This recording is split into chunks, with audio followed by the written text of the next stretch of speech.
Capítulo 65. La magnanimidad de David.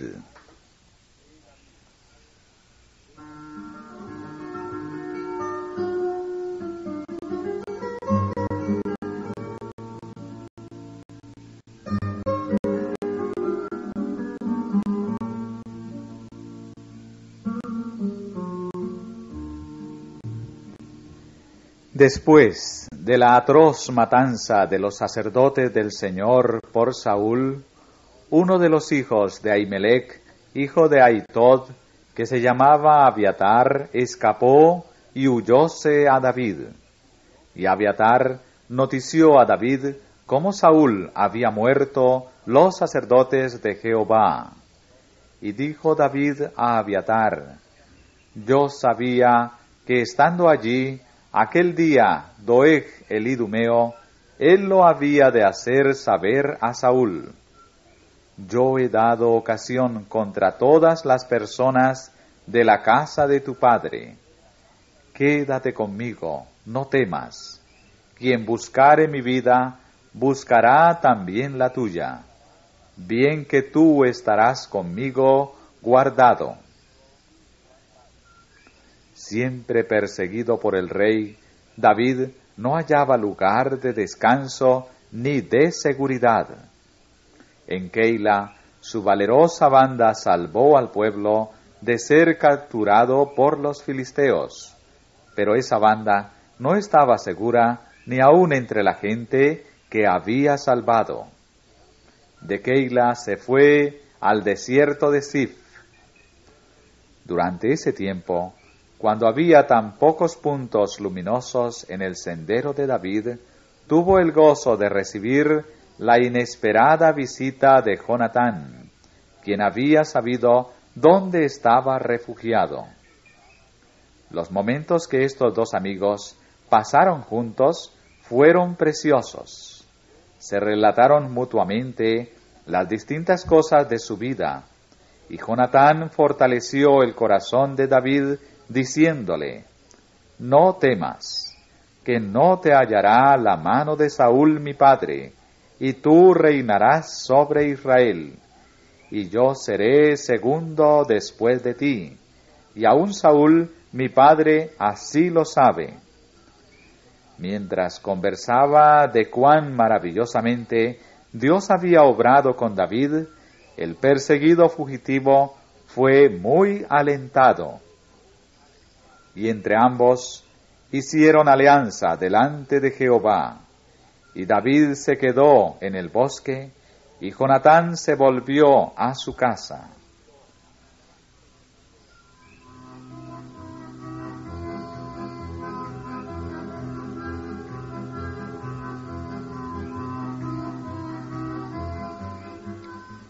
Después de la visita de Jonatán, David animó su alma con cantos de alabanza, acompañando su voz con el arpa mientras cantaba: en Jehová he confiado. ¿Cómo decís a mi alma, escapa al monte cual ave? Porque he aquí los malos flecharon el arco, apercibieron sus saetas sobre la cuerda, para asaetear en oculto a los rectos de corazón. Si fueren destruidos los fundamentos, ¿qué ha de hacer el justo? Jehová en el templo de su santidad, la silla de Jehová está en el cielo. Sus ojos ven, sus párpados examinan a los hijos de los hombres. Jehová prueba al justo, empero al malo, y al que ama la violencia, su alma aborrece.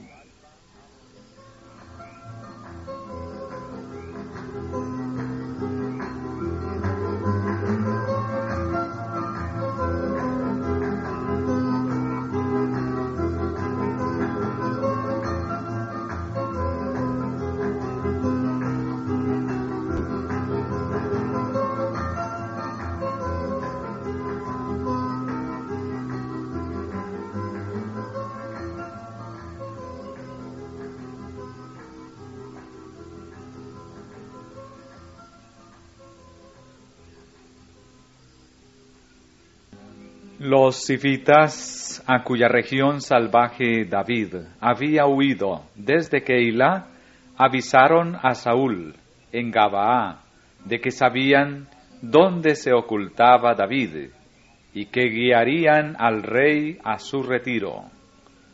Pero David, advertido de las intenciones de ellos, cambió de posición y buscó refugio en las montañas entre Maón y el Mar Muerto. Nuevamente se le comunicó a Saúl: he aquí que David está en el desierto de Engadi. Y tomando Saúl 3,000 hombres escogidos de todo Israel, fue en busca de David y de los suyos por las cumbres de los peñascos de las cabras monteses. David solo tenía 600 hombres en su compañía, en tanto que Saúl avanzaba contra él con un ejército de 3,000. En una cueva retirada, el hijo de Isaí y sus hombres esperaban la dirección de Dios acerca de lo que habían de hacer. Mientras Saúl se abría paso montaña arriba, se desvió y entró solo en la caverna misma donde David y su grupo estaban escondidos. Cuando los hombres de David vieron esto, le instaron a que diera muerte a Saúl. Interpretaban ellos el hecho de que el rey estaba ahora en su poder como una evidencia segura de que Dios mismo había entregado al enemigo en sus manos para que lo mataran. David estuvo tentado a mirar así el asunto, pero la voz de la conciencia le habló, diciéndole: no toques al ungido de Jehová. Los hombres de David aún no querían dejar a Saúl irse en paz, y le recordaron a su jefe las palabras de Dios: he aquí que entrego tu enemigo en tus manos, y harás con él como te pareciere. Y levantóse David y calladamente cortó la orilla del manto de Saúl, pero su conciencia le remordió después, porque había dañado el manto del rey. Saúl se levantó y salió de la cueva para continuar su búsqueda, cuando sus oídos sorprendidos oyeron una voz que le decía: mi señor, el rey. Se volvió para ver quién se dirigía a él, y he aquí que era el hijo de Isaí, el hombre a quien por tanto tiempo había deseado tener en su poder para matarlo. David se postró ante el rey, reconociéndole como su señor. Dirigió luego estas palabras a Saúl: ¿por qué oyes las palabras de los que dicen: mira que David procura tu mal? He aquí han visto hoy tus ojos cómo Jehová te ha puesto hoy en mis manos en la cueva. Y dijeron que te matase, mas te perdoné, porque dije: no extenderé mi mano contra mi Señor, porque ungido es de Jehová. Y mira, Padre mío, mira aún la orilla de tu manto en mi mano, porque yo corté la orilla de tu manto y no te maté. Conoce pues, y ve que no hay mal ni traición en mi mano, ni he pecado contra ti. Con todo, tú andas a casa de mi vida para quitármela.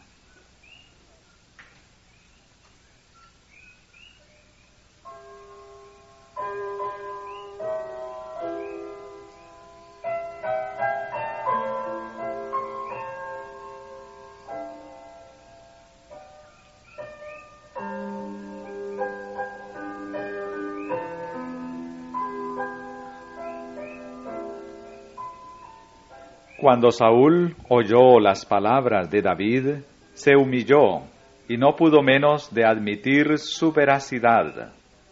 Sus sentimientos se conmovieron profundamente al darse cuenta de cuán completamente había estado él en el poder del hombre cuya vida buscaba. David estaba en pie ante él, consciente de su inocencia. Con ánimo enternecido, Saúl exclamó: ¿No es esta la voz tuya, hijo mío David?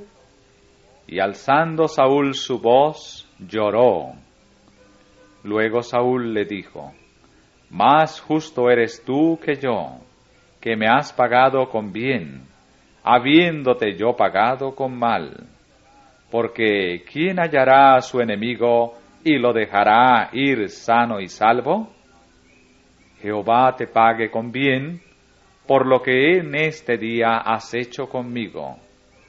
Y ahora yo entiendo que tú has de reinar y que el reino de Israel ha de ser en tu mano firme y estable. Y David hizo un pacto con Saúl, a saber, que cuando esto sucediera, miraría con favor la casa de Saúl y no raería su nombre. Conociendo la conducta pasada de Saúl, como la conocía, David no podía depositar ninguna confianza en las seguridades que el rey le había dado, ni esperar que su arrepentimiento continuase por mucho tiempo. Así que cuando Saúl regresó a su casa, David se quedó en las fortalezas de las montañas. La enemistad que alimentan hacia los siervos de Dios, los que han cedido al poder de Satanás, se trueca a veces en sentimiento de reconciliación y favor. Pero este cambio no siempre resulta duradero. A veces, después que los hombres de mente corrompida se dedicaron a hacer y decir cosas inicuas contra los siervos del Señor, se arraiga en su mente la convicción de que obraban mal. El Espíritu del Señor contiende con ellos y humillan su corazón ante Dios y ante aquellos cuya influencia procuraron destruir, y es posible que cambien de conducta para con ellos. Pero cuando vuelven a abrir las puertas a las sugestiones del maligno, reviven las antiguas dudas, la vieja enemistad se despierta, y vuelven a dedicarse a la misma obra de la cual se habían arrepentido y que por algún tiempo abandonaron. Vuelven a entregarse a la maledicencia, acusando y condenando en forma acérrima a los mismos a quienes habían hecho la más humilde confesión. A las tales personas Satanás puede usarlas, después que adoptaron esa conducta con mucho más poder que antes, porque han pecado contra una luz mayor.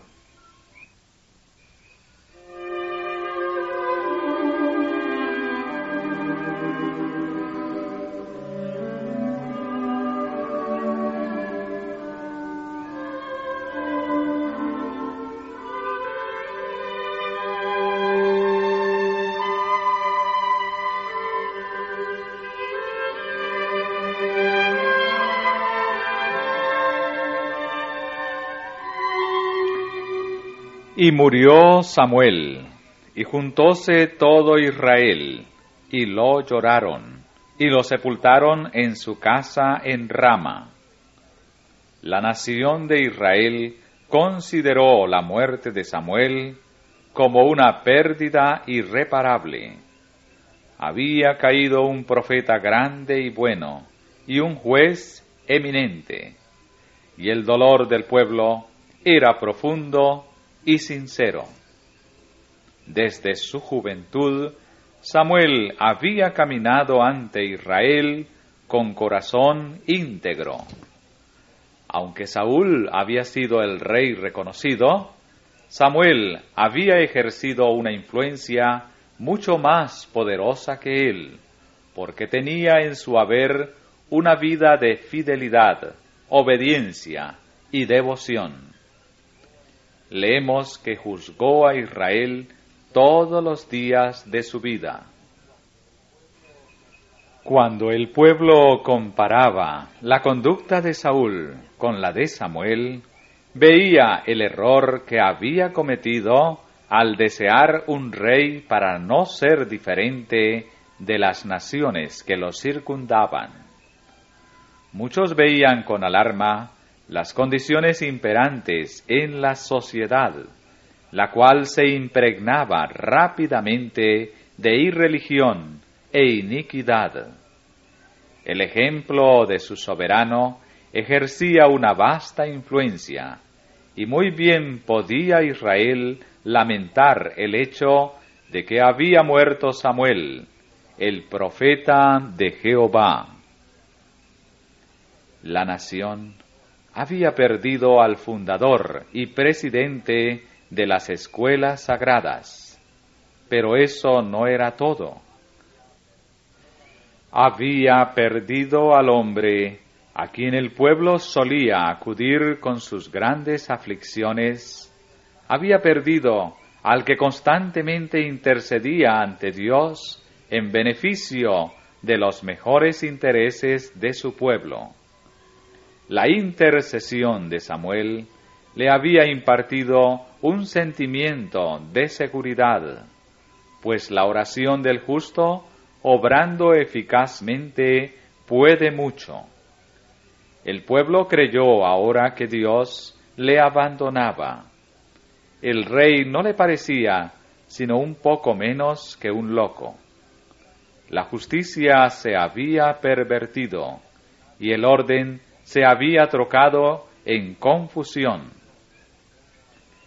Dios llamó al descanso a su anciano siervo precisamente cuando la nación estaba agobiada por luchas internas y parecía más necesario que nunca el consejo sereno y piadoso de Samuel.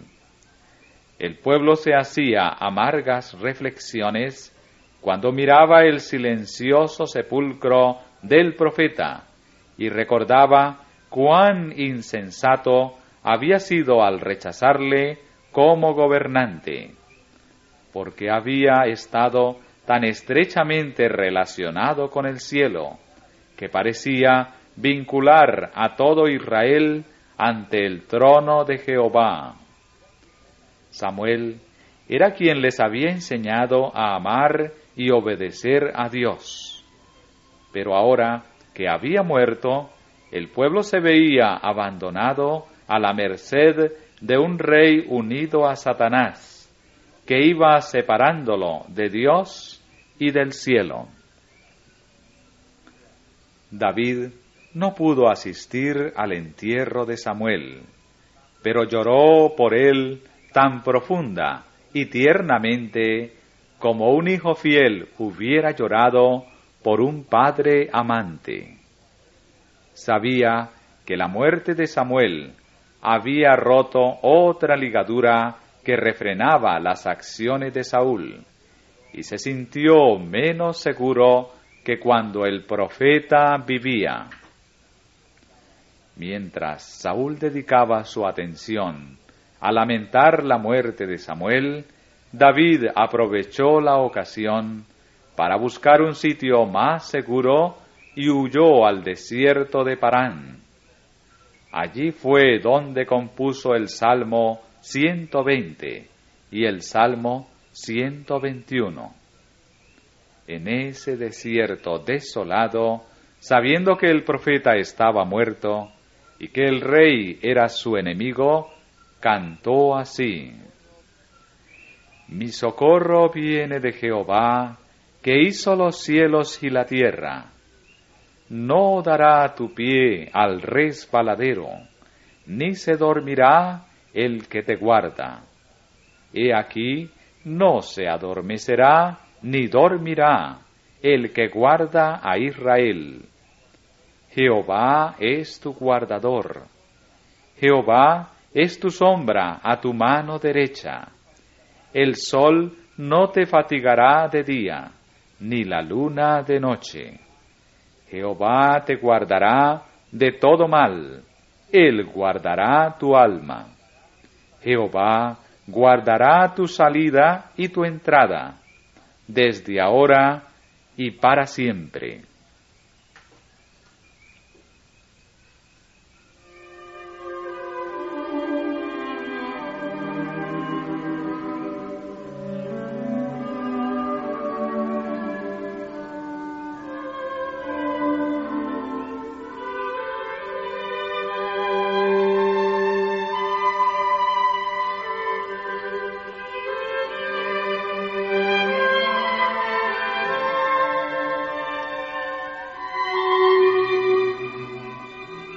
Mientras David y sus hombres estaban en el desierto de Parán, protegieron de las depredaciones de los merodeadores los rebaños y manadas de un hombre rico llamado Nabal, que tenía vastas propiedades en aquella región. Nabal era descendiente de Caled, pero tenía un carácter brutal y mezquino. Era la época de la esquila, tiempo de hospitalidad. David y sus hombres estaban en suma necesidad de provisiones, y en conformidad con las costumbres de aquel entonces, el hijo de Isaí envió a 10 jóvenes a Nabal, para que le saludaran en nombre de su jefe, y le dijeran de su parte: que vivas, y sea paz a ti, y paz a tu familia, y paz a todo cuanto tienes. ¿A poco supe que tienes esquiladores? Ahora, a los pastores tuyos que han estado con nosotros, nunca les hicimos fuerza, ni les faltó algo en todo el tiempo que han estado en el Carmelo. Pregunta a tus criados, que ellos te lo dirán.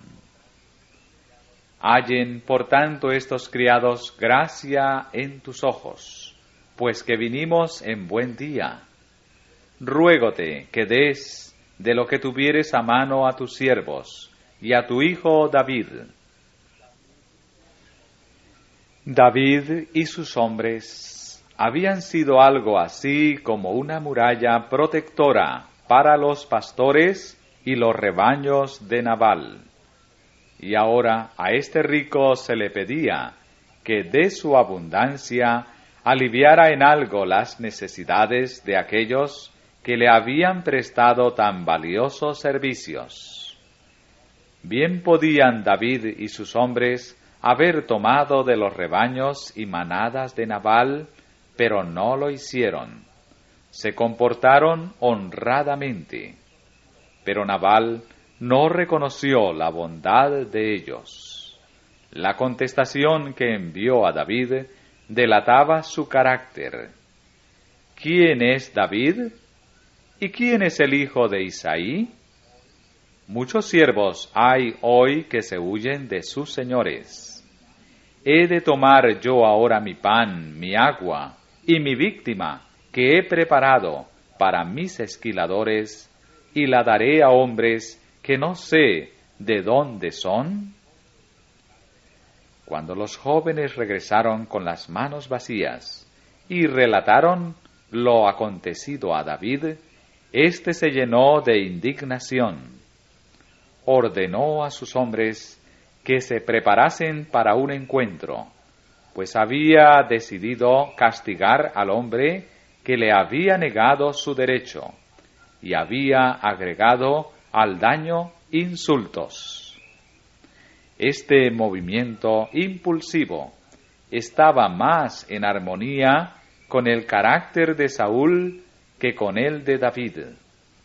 Pero el hijo de Isaí tenía que aprender todavía lecciones de paciencia en la escuela de la aflicción.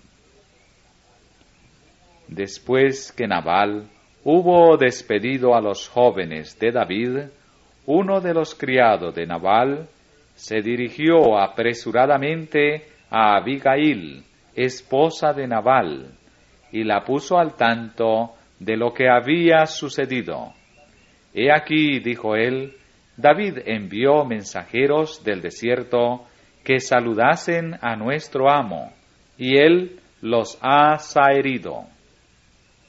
Mas aquellos hombres nos han sido muy buenos, y nunca nos han hecho fuerza, ni ninguna cosa nos ha faltado en todo el tiempo que hemos conversado con ellos, mientras hemos estado en el campo.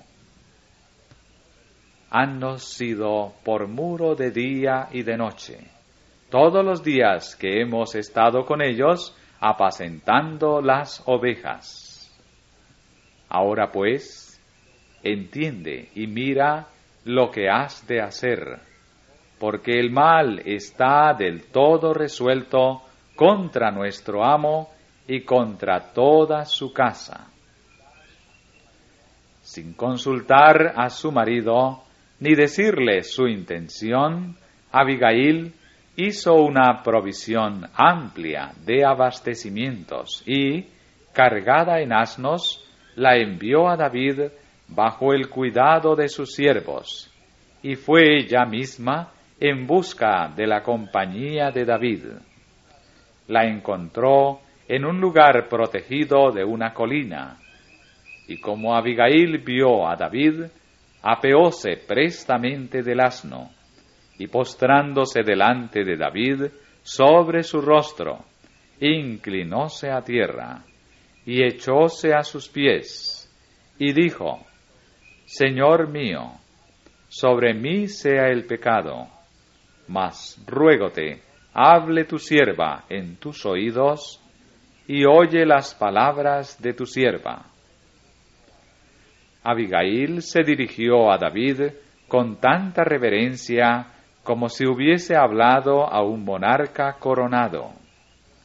Nabal había exclamado desdeñosamente: ¿Quién es David? Pero Abigail le llamó Señor mío.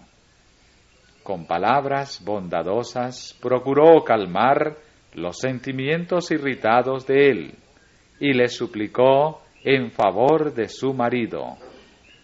Sin ninguna ostentación ni orgullo, pero llena de sabiduría y del amor de Dios, Abigail reveló la fortaleza de su devoción a su casa, y explicó claramente a David que la conducta hostil de su marido no había sido premeditada contra él como una afrenta personal, sino que era simplemente el arrebato de una naturaleza desgraciada y egoísta.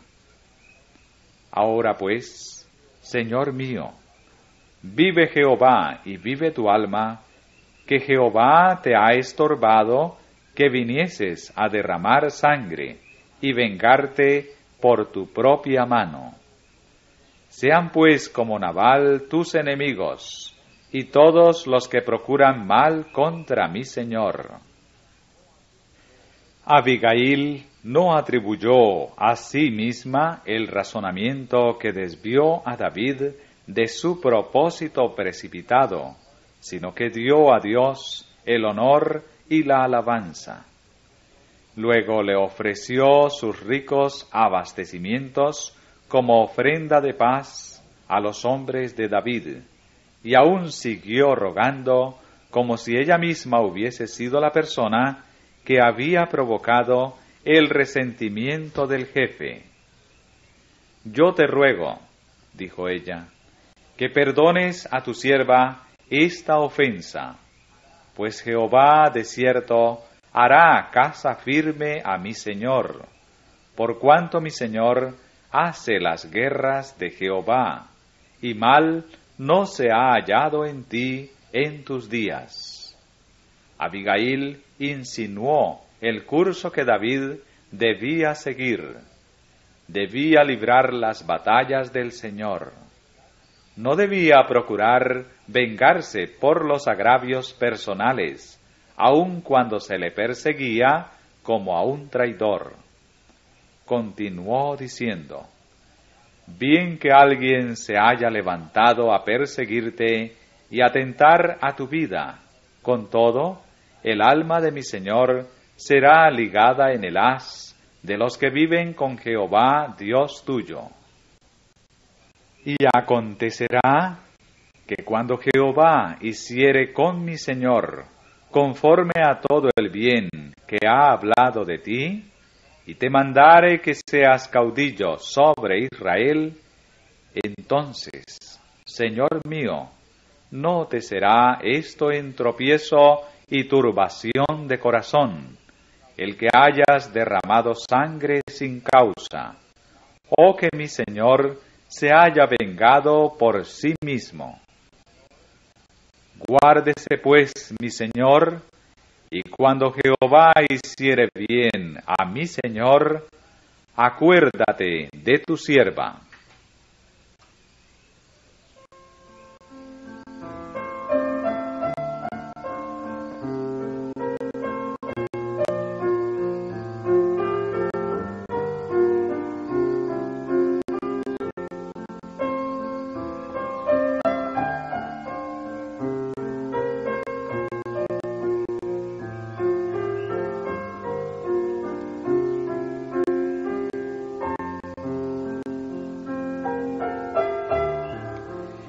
Estas palabras sólo pudieron brotar de los labios de una persona que participaba de la sabiduría de lo alto.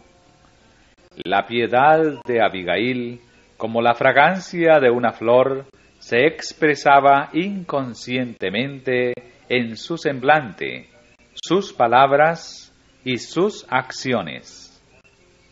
El Espíritu del Hijo de Dios moraba en su alma. Su palabra, sazonada de gracia y henchida de bondad y de paz, derramaba una influencia celestial. Impulsos mejores se apoderaron de David y tembló al pensar en lo que pudiera haber resultado de su propósito temerario. Bienaventurados los pacificadores, porque ellos serán llamados hijos de Dios. Ojalá que hubiera muchas personas como esta mujer de Israel, que suavizaran los sentimientos irritados y sofocaran los impulsos temerarios y evitaran grandes males por medio de palabras impregnadas de una sabiduría serena y bien dirigida. Una vida cristiana consagrada derrama siempre luz, consuelo y paz. Se caracteriza por la pureza, el tino, la sencillez y el deseo de servir a los semejantes. Está dominada por ese amor desinteresado que santifica la influencia. Está henchida del Espíritu de Cristo, y doquiera vaya quien la posee, deja una huella de luz. Abigail era sabia para aconsejar y reprender. La ira de David se disipó bajo el poder de su influencia y razonamiento. Quedó convencido de que había tomado un camino malo y que había perdido el dominio de su propio espíritu. Con corazón humilde recibió la reprensión, en armonía con sus propias palabras. Que el justo me castigue será un favor, y que me reprenda será un excelente bálsamo. Le dio las gracias y la bendijo por haberle aconsejado tan rectamente. Son muchos los que, cuando se les reprende, se creen dignos de alabanza, si reciben el reproche sin impacientarse. pero cuán pocos aceptan la reprensión con gratitud de corazón y bendicen a los que tratan de evitarles que sigan un sendero malo. Cuando Abigail regresó a casa, encontró a Nabal y sus huéspedes gozándose en un gran festín que habían convertido en una borrachera alborotada. Hasta la mañana siguiente no relató ella a su marido lo que había ocurrido en su entrevista con David. En lo íntimo de su corazón, Nabal era un cobarde, y cuando se dio cuenta de cuán cerca su tontería le había llevado de una muerte repentina, quedó como herido de un ataque de parálisis. Temeroso de que David continuase con su propósito de venganza, se llenó de horror y cayó en una condición de insensibilidad inconsciente. 10 días después falleció. La vida que Dios le había dado sólo había sido una maldición para el mundo. En medio de su alegría y regocijo, Dios le había dicho, como le dijo al rico de la parábola: esta noche vuelven a pedir tu alma. David se casó después con Abigail. Ya era el marido de una esposa, pero la costumbre de las naciones de su tiempo había pervertido su juicio e influía en sus acciones. Aún hombres grandes y buenos erraron al seguir prácticas del mundo. Los resultados amargos de casarse con muchas esposas fueron gravemente sentidos por David a través de toda su vida.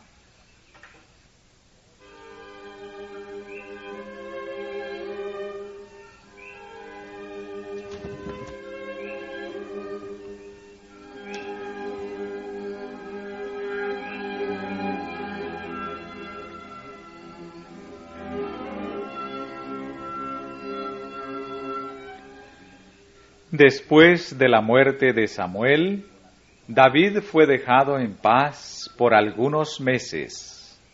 Volvió a retirarse a la soledad de los sifitas.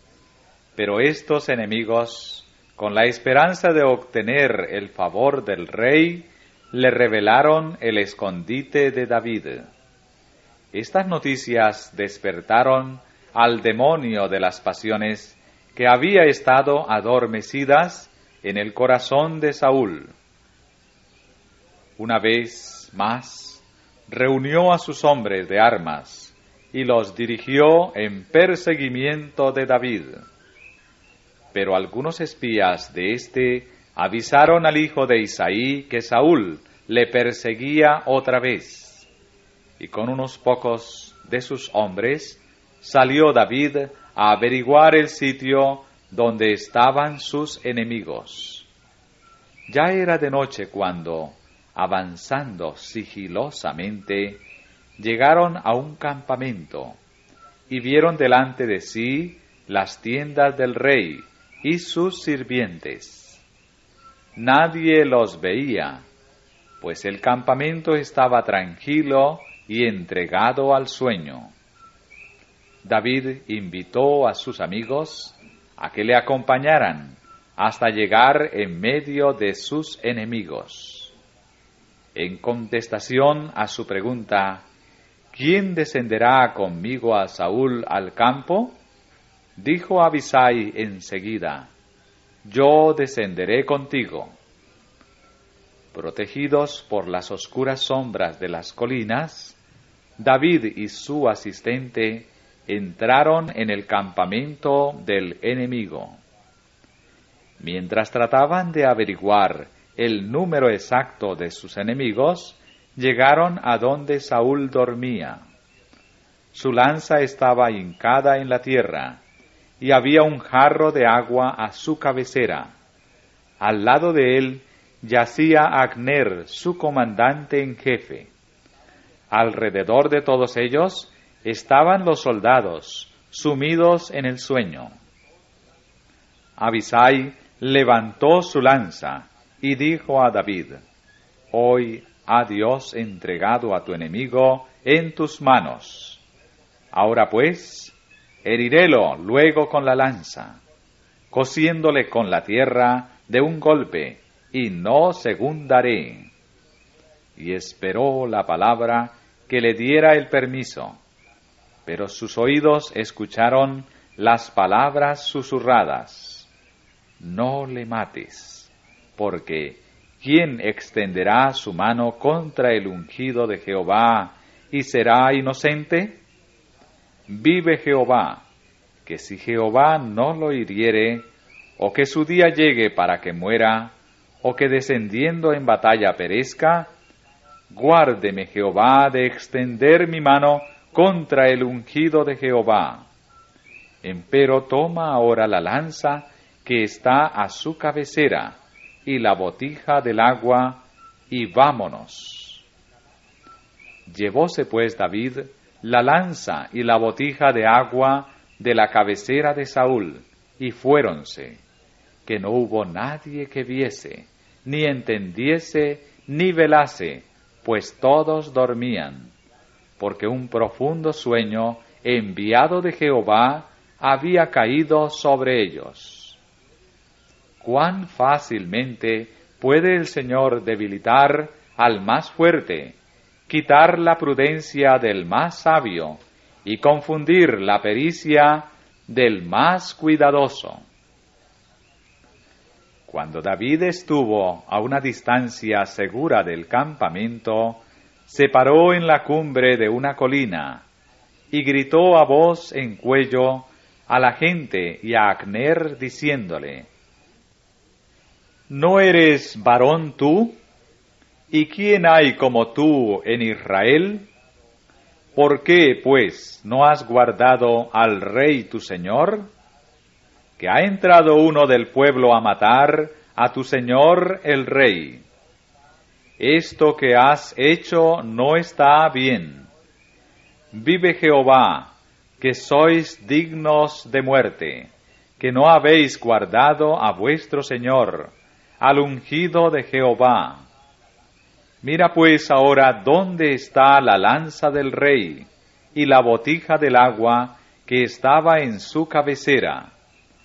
Y conociendo Saúl la voz de David, dijo: ¿No es esta tu voz, hijo mío David? Y David respondió: Mi voz es, Rey Señor mío. Y dijo: ¿Por qué persigues así, mi señor, a su siervo? ¿Qué he hecho? ¿Qué mal hay en mi mano?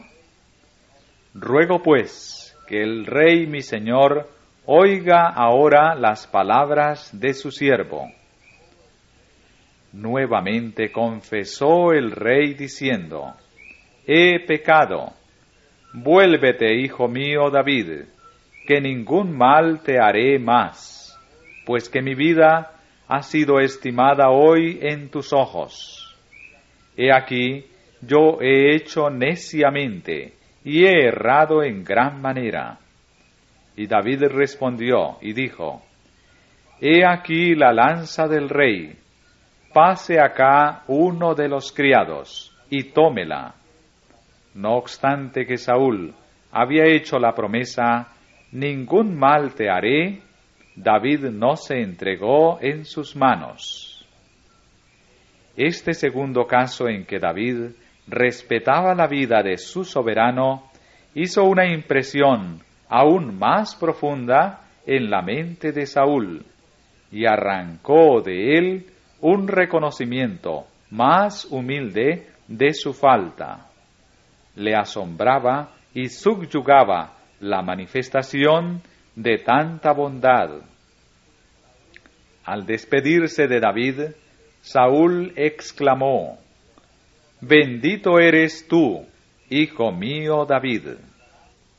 Sin duda, ejecutarás tú grandes empresas. y prevalecerás. Pero el hijo de Isaí no tenía esperanza de que él siguiera por mucho tiempo en esta actitud. David perdió la esperanza de reconciliarse con Saúl. Parecía inevitable que cayera finalmente víctima de la malicia del rey, y decidió otra vez buscar refugio en tierra de los filisteos. Con los 600 hombres que mandaba, se fue a Achís, rey de Gad. La conclusión de David de que Saúl ciertamente alcanzaría su propósito homicida se formó sin el consejo de Dios. Aun cuando Saúl estaba maquinando y procurando su destrucción, el Señor obraba para asegurarle el reino a David. El Señor lleva a cabo sus planes, aun cuando muchas veces, para los ojos humanos, parezcan velados por el misterio. Los hombres no pueden comprender las maneras de proceder de Dios y, mirando las apariencias, interpretan las dificultades, las pruebas y las aflicciones que Dios permite que les sobrevengan, como cosas que van encaminadas contra ellos y que sólo les causarán la ruina. Así miró David las apariencias y pasó por alto las promesas de Dios. Dudó que jamás llegara a ocupar el trono. Las largas pruebas habían debilitado su fe y agotado su paciencia. El Señor no envió a David para que buscara protección entre los filisteos, los enemigos acérrimos de Israel. Esa nación se iba a contar entre sus peores enemigos hasta el final, y sin embargo huyó a ella en busca de ayuda cuando la necesitó. Habiendo perdido toda fe en Saúl y en los que le servían, se entregó a la merced de los enemigos de su pueblo. David era un general valeroso. Había dado muestras de ser un guerrero sabio y había salido siempre victorioso en sus batallas. Pero ahora estaba obrando directamente contra sus propios intereses al dirigirse a los filisteos.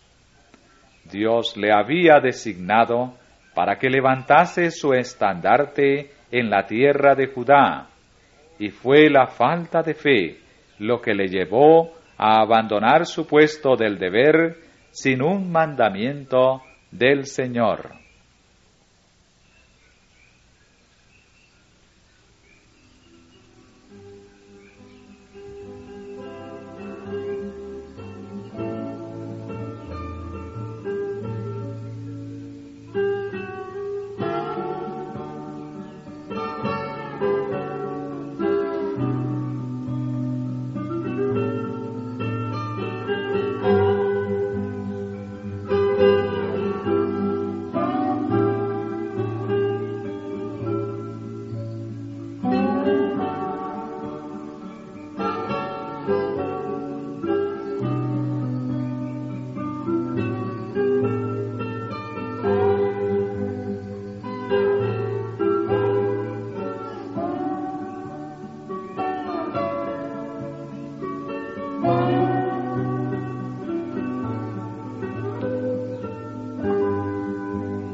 La incredulidad de David deshonró a Dios.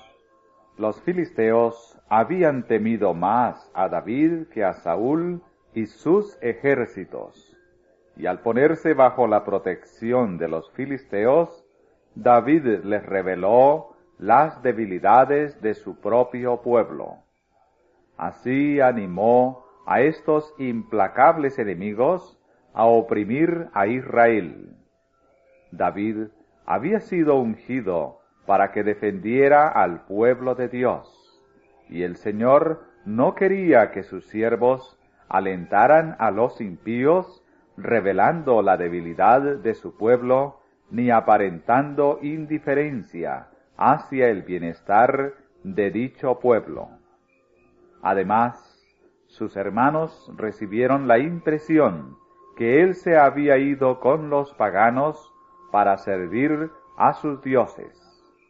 Su acto dio lugar a que se interpretaran mal sus móviles, y muchos se sintieron inducidos a tener prejuicio contra él. Aquello mismo que Satanás quería que hiciera, fue inducido a hacerlo, pues al buscar refugio entre los filisteos, David causó gran alegría a los enemigos de Dios y de su pueblo. David no renunció al culto que rendía a Dios, ni dejó de dedicarse a su causa, pero sacrificó su confianza en él en favor de la seguridad personal, y así empañó el carácter recto y fiel que Dios exige que sus siervos tengan. El rey de los filisteos recibió cordialmente a David. Lo caluroso de esta recepción se debió en parte a que el rey le admiraba y en parte al hecho de que halagaba su vanidad el que un hebreo buscaba su protección. David se sentía seguro contra la traición en los dominios de Achís. Llevó a su familia, a los miembros de su casa y sus posesiones, como lo hicieron también sus hombres. Y a juzgar por todas las apariencias, había ido allí para establecerse permanentemente en la tierra de los filisteos. Todo esto agradaba mucho al rey Achís, quien prometió proteger a los israelitas fugitivos. Al pedir David una residencia en el campo, lejos de la ciudad real, el rey le otorgó generosamente Siclac como posesión. David se percataba de que estar bajo la influencia de los idólatras sería peligroso para él y sus hombres. En una ciudad enteramente separada para su propio uso, podrían adorar a Dios con más libertad que si permanecieran en Gad, donde los ritos paganos no podían menos de resultar en una fuente de iniquidad y molestia.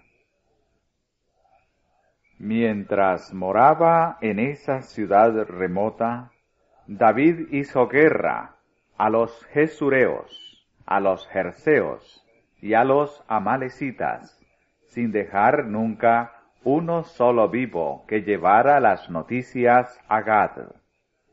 Cuando volvía de la batalla, daba a entender a Achís que había estado guerreando contra los de su propia nación, los hombres de Judá. Con este fingimiento se convirtió en el medio de fortalecer la mano de los filisteos, pues el rey razonaba: él se hace abominable a su pueblo de Israel y será siempre mi siervo. David sabía que era la voluntad de Dios que aquellas tribus paganas fueran destruidas, y también sabía que él había sido designado para llevar a cabo esa obra. Pero no seguía los caminos y consejos de Dios al practicar el engaño. Y aconteció que en aquellos días los filisteos juntaron sus campos para pelear contra Israel. Y dijo Achís a David: «Sabe de cierto que has de salir conmigo a campaña, tú y los tuyos». David no tenía intención de alzar su mano contra su pueblo, pero no estaba seguro de la conducta que debía seguir, hasta que las circunstancias le indicaran su deber. Contestó al rey evasivamente y le dijo: «Sabrás pues lo que hará tu siervo». Achís interpretó estas palabras como una promesa de ayuda en la guerra que se aproximaba, y prometió otorgarle a David grandes honores y darle un elevado cargo en la corte filistea. Pero aunque la fe de David había vacilado un tanto acerca de las promesas de Dios, aún recordaba que Samuel le había ungido como rey de Israel. No olvidaba las victorias que Dios le había dado sobre sus enemigos en el pasado. Consideró en una mirada retrospectiva la gran misericordia de Dios al preservarle de la mano de Saúl, y decidió no traicionar el cometido sagrado. Aunque el rey de Israel había procurado matarle, decidió no unir sus fuerzas a las de los enemigos de su pueblo.